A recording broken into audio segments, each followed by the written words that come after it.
Agora vamos às pessoas, né? E vamos trazer aqui logo de cara o nosso querido, né? Os nossos queridos negocinhos aqui.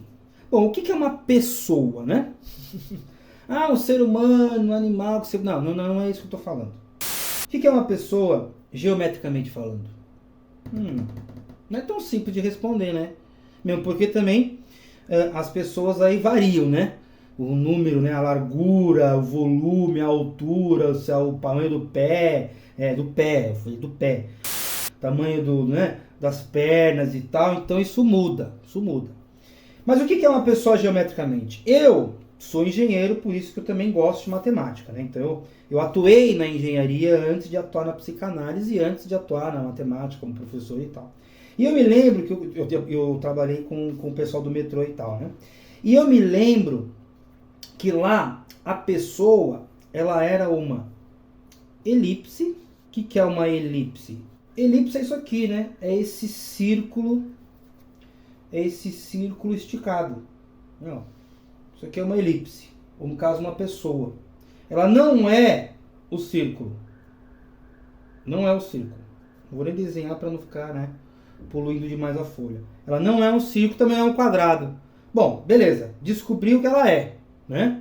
Ela não é nem círculo nem quadrado. Ela é uma coisa esticada. E faz todo sentido, né?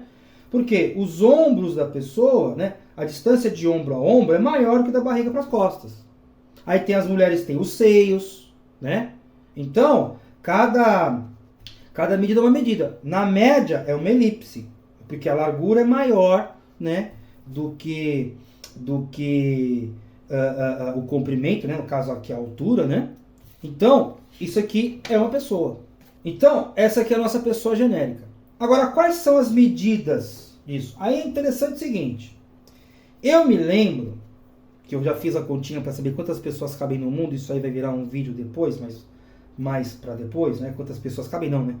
Qual é a área representativa dos habitantes, né? Do total de habitantes do mundo? Eu me lembrava que essa aqui, que eu deparei lá numa instrução técnica, que essa pessoa, ela tem, né, essa elipse, né? Ela tem um diâmetro maior, né, que é essa medida aqui, daqui até aqui, de 60 centímetros, que dá 0,6 metros. E essa medida aqui, né, o diâmetro menor, de 0,4. Por isso que não é um círculo, né? Porque se fosse o círculo, ambas as medidas seriam 60 ou 40. Né? Por quê, né? Não. Ela não muda, né? Você faz assim, ela não muda. Agora, isso aqui muda, né? Aqui muda.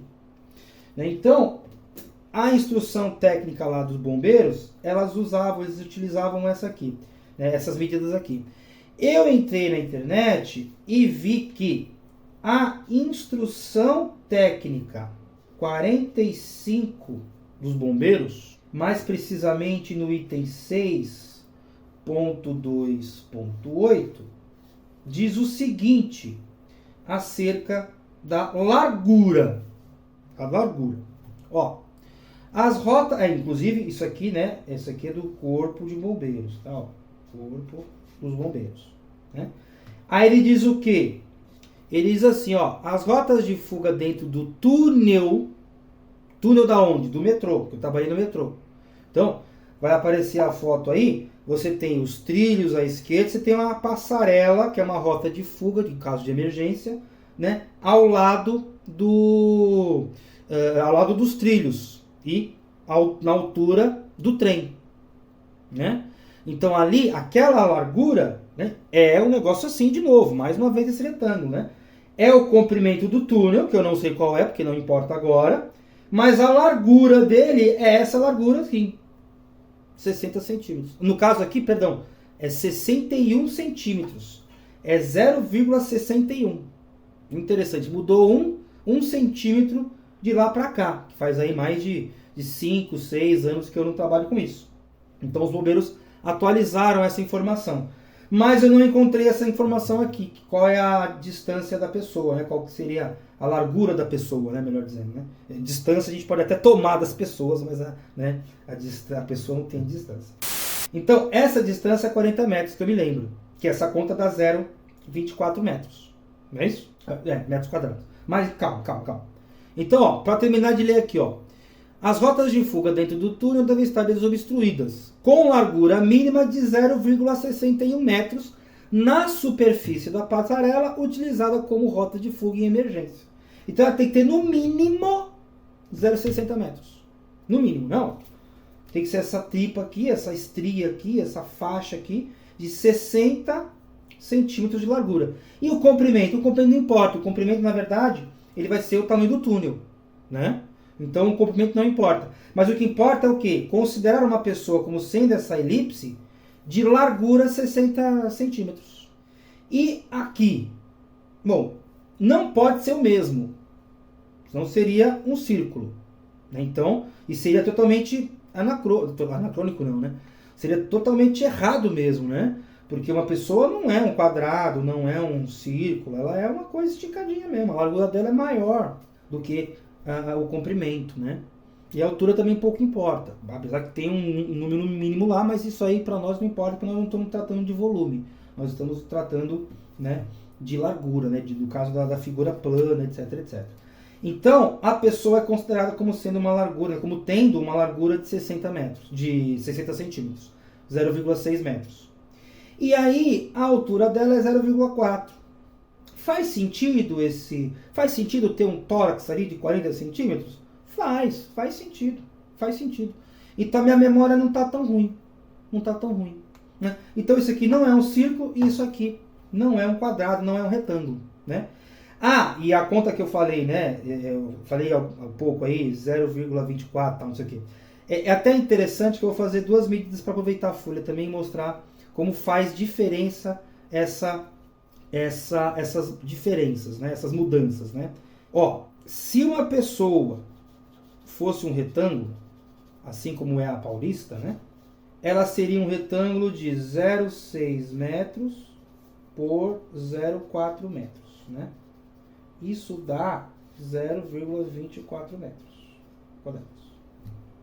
Tá, e daí? Bom, e daí é o seguinte. Essa área é maior que essa. Só que essa área aqui, ela é mais interessante. Ela é mais representativa. Porque as pessoas não são completas nesse sentido, né?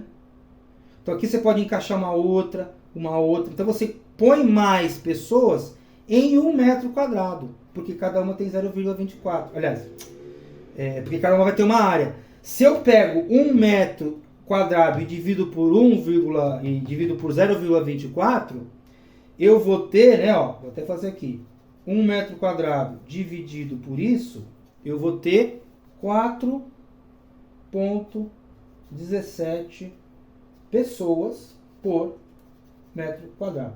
O que é 4,17 pessoas por metro quadrado? Olha, é uma pessoa, com 4 pessoas, sei lá, uma coxa, uma perna, sei lá, um braço, sei lá. Então é esquisito. Agora, vamos ver sendo a elipse. Como é que é a área da elipse aqui? A área da elipse ela é parecida com a área de um círculo. A elipse tem um centro geométrico, pelo menos, e tem essa medida aqui. Isso aqui seriam os raios. Vou até ter que desenhar aqui o círculo, né? O círculo ele tem um centro e ele tem um raio. Essa medida e essa são iguais ao círculo, tanto é que por isso que ele é um círculo. Essas medidas aqui são diferentes na elipse, por isso que ela é elipse. A gente vai entrar em mais detalhes dessas formas futuramente, né? Aqui não importa tanto, mas a área do círculo, né? A área do círculo é o quê? Ela é uma constante π vezes essa medida aqui que é o raio, vezes essa que é o raio. Ah, não tinha negócio quadrado? A gente chama de R ao quadrado, mas é assim que a gente pode fazer. Enquanto que aqui ela tem um Rzão e ela tem um Rzinho. Então a área da elipse é o mesmo π vezes o Rzinho vezes o Rzão. Qual é o meu Rzinho? É a metade desse diâmetrozinho. Então, é π vezes 0,20. E a outra metade, que é o Rzão, é 0,30. Então, a área da elipse é igual a 0,1884 metros quadrados. Ah, é uma área menor. É uma área menor. E se eu diminuir, né? Diminuir não, né? 1 metro quadrado dividido por esse valor aqui. que é para saber quantas pessoas eu vou ter por metro quadrado. Vai dar o quê? 5,31 pessoas por metro quadrado. Então aqui cabe uma pessoa a mais e um braço a mais, né? Que aumentou 0,16, 0,14, né? Então dá para pôr um braço ali. Esse é o número de pessoas por metro quadrado que eu vou considerar. 5,31? 5,31. Ou só 5? Não. A cada 4 pessoas, aliás, a cada 4 metros quadrados você ganhou mais uma. Deixa 5,3 mesmo. Vai fazer para compensar ali as calçadas, aquela coisa toda, né? Vamos fazer essa conta aqui na próxima folha, para a gente finalizar e ver o que a gente pode refletir sobre aquilo, tá?